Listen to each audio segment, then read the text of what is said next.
Ciao à tutti. On va en parler sur le match entre la Grèce contre l'Italie. L'Italie a gagné face à la Grèce 1-0. Un but de Francesco Pio Esposito et un carton rouge de Luca Reggiani. La première période, ça a été bien, mais sans plus. On s'est créé que 2 occasions et après on inscrit le but du 1-0. C'est Francesco Pio Esposito qui met le but du 1-0. Après le 1-0, les Grecs s'est créé que 2 occasions et nous on s'est créé que une seule occasion et les Grecs c'est la même chose. C'était la première période. La deuxième période, ça a été limité. On s'est créé que 3 occasions. Les Grecs s'est créé que une seule occasion. Pareil pour nous. Et après, carton rouge de Luca Reggiani après sa faute sur Douvikas.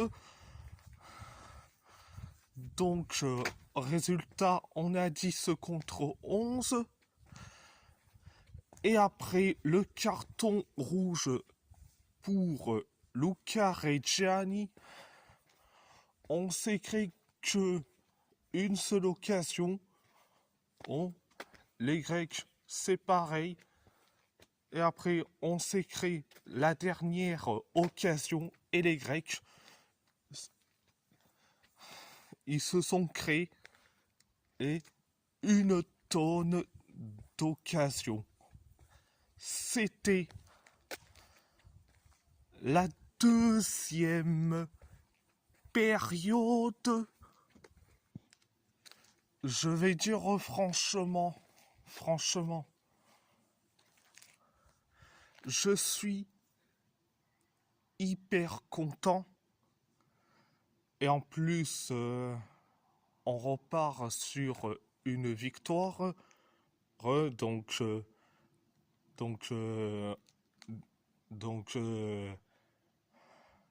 2 victoires en amical.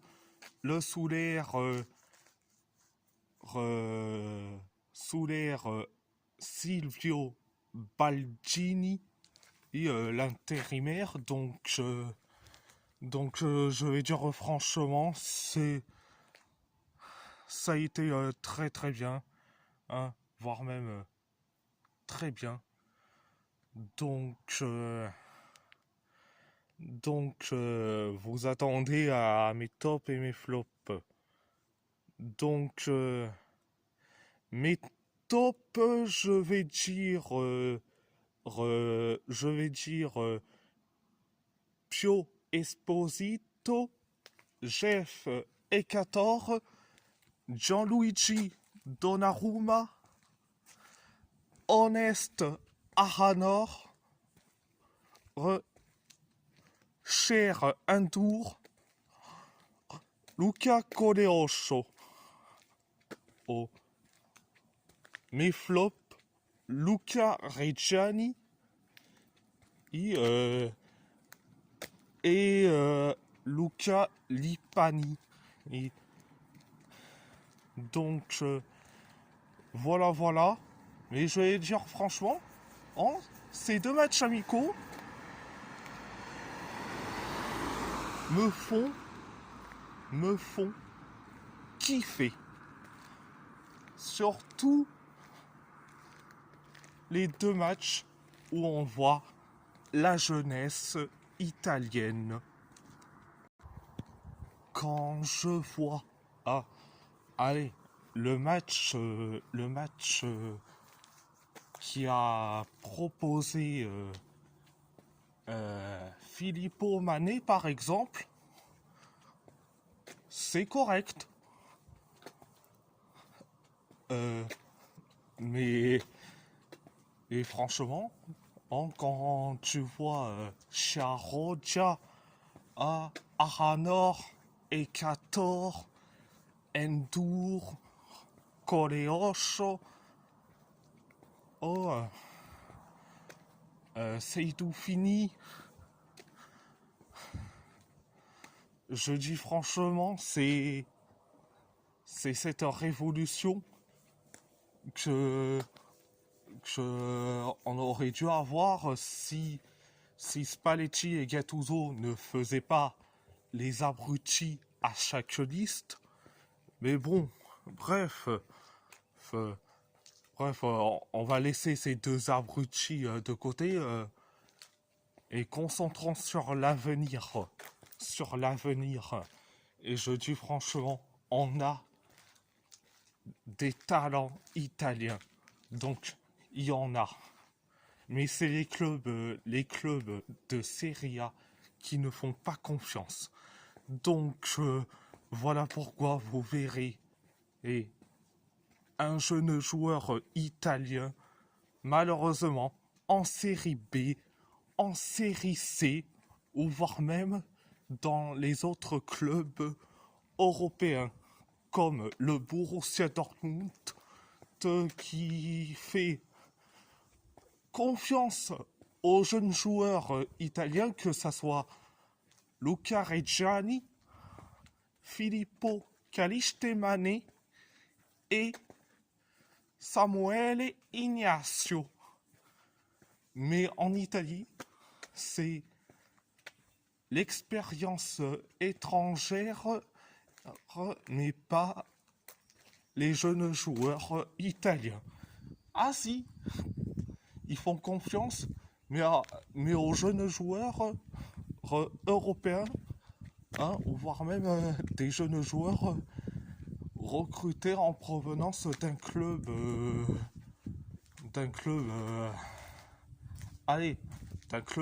étranger. Donc voilà pourquoi les jeunes joueurs italiens, malheureusement, ils n'ont pas la confiance. Et ça m'énerve. Donc voilà. Voilà. Mais bon, bref, j'ai pas envie d'en parler sur la Serie A, sur le manque de confiance envers nos jeunes joueurs. Mais bon, bref. Donc, voilà. Voilà.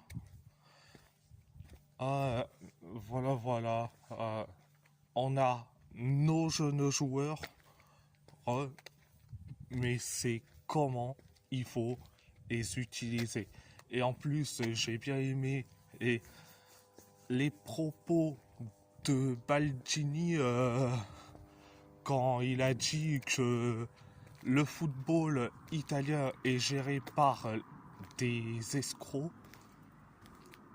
Ça montre très bien qu'on fait pas confiance aux jeunes joueurs italiens, on préfère carrément miser sur les jeunes joueurs étrangers, ou voire même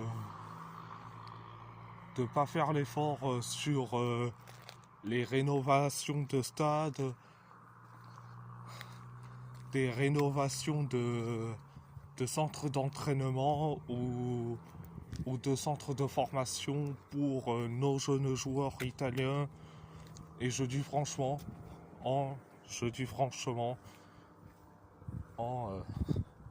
alors oui, je dis franchement, ça me fait chier personnellement. Mais bon, tu veux que je dise quoi? Que ça y est, on doit faire comme ça et puis voilà? Non. Euh, Tu dois faire confiance aux jeunes joueurs. Donc, voilà, voilà. Voilà. Mais bon, bref, c'était le débrief, mes tops et mes flops, et tous les et les explications sur les jeunes joueurs, etc.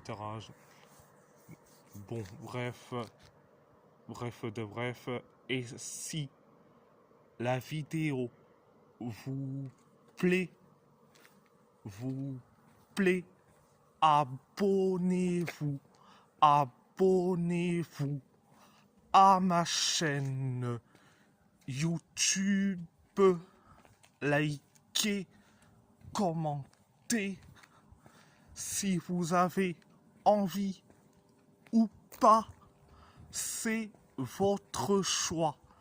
À part ça, je vous laisse et merci beaucoup, grazie molto et Forza Italia, Forza Italia.